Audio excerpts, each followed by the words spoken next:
Good evening and welcome to Capital Online TV News. My name is Anita Nderu and these are the stories making headlines. Kenya's ambassador to the United Nations Macharia Kamau says Kenya will not be cowed by a letter from the ICC cautioning against discussing the use of recanted testimony. Kamau says violations of the agreement by the ICC undermine the principles under which the court is founded. Solicitor General Njee Muturi, who is representing Attorney General Githu Muigai at the Assembly of State Parties in The Hague, says Kenya deserves better treatment from the ICC given its record of cooperating with the court.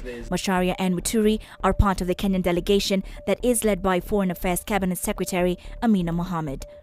She says Kenya will push to reopen the debate on Rule 68 at the Assembly of States Parties that opens on Wednesday.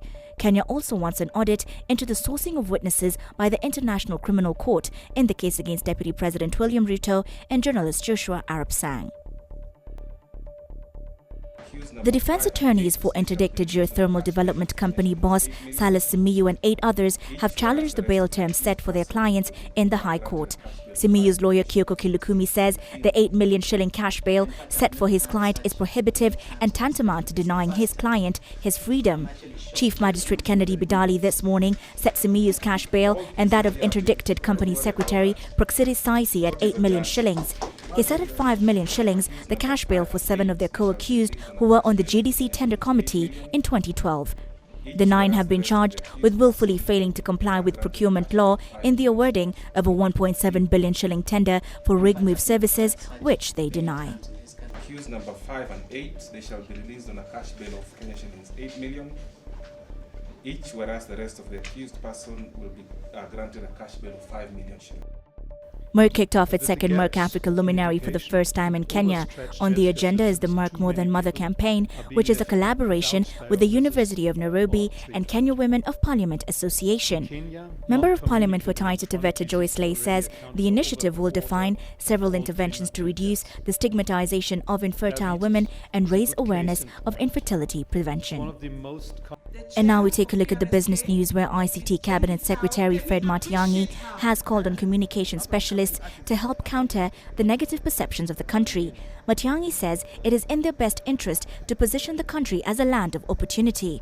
He also advised that the revolution of information technology demand a paradigm shift in the manner organizations and the public institutions engage with both international and local stakeholders. He spoke during the opening ceremony of the World Conference on Public Relations on Emerging Economies at the Kenyatta International Convention Center. And emerging economies, because of the amount of investment that is going into our economies, because of the focus that we are paying to growing our economies, effective, accurate communication is an important aspect of what we should do as government.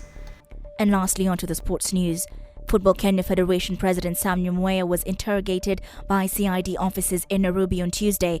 The Federation boss is being quizzed over alleged embezzlement of funds meant for Harambee Stars' departure to Cape Verde.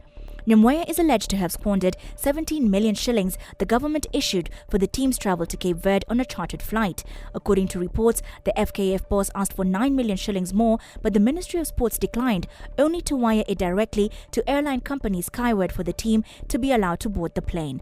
Stars was stranded for 10 hours before Cabinet Secretary for Sports Dr. Hassan Wario arrived at Wilson Airport at 8 p.m. to see them off. They eventually departed at 10:45 p.m. with further accounts saying the ministry had presented the money to the Federation as early as Friday when the team beat Cape Verde 1-0 in the first leg of their 2018 World Cup second round pre-qualifier in Nairobi. That is all we had for you today. For the latest on these and other stories, do subscribe to our YouTube channel, Capital FM Kenya. My name is Anita Nderu.